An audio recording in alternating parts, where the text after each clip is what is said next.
ভারী বৃষ্টির কারণে চট্টগ্রামের অবস্থা খুবই খারাপ দেখা দিচ্ছে।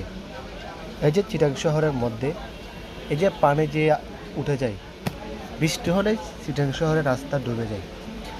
এই রাস্তা যেমন তেমন রাস্তা না, এটা একটা হাইওয়ে রোড। যেমন আপনার বর্দাহাট থেকে মুরাদপুর হয়ে 2 নম্বর গেট এবং পর্বত পর্যন্ত, এগুলো হচ্ছে চট্টগ্রামের হাইওয়ে রোড। এগুলোর মধ্যে প্রচুর পরিমাণ গাড়ি চলে এবং লোকজন যাতায়াত করে।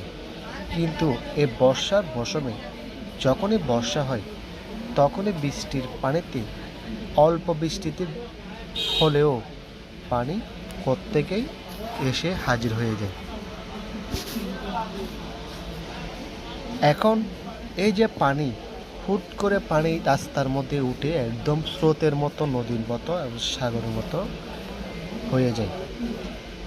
এর ফলে সাধারণ মানুষ কষ্টের মধ্যে পড়ে যায় যাতায়াতের ক্ষেত্রে।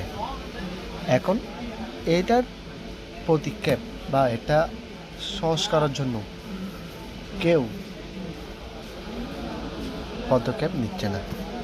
এখন আপনাদের এলাকায় অবস্থা কী সেটা জানাবেন। এখন এই চট্টগ্রামে কী হতে পারে বা কী পদক্ষেপ নিলে ভালো হবে আপনারা কমেন্টে জানাবেন। ধন্যবাদ।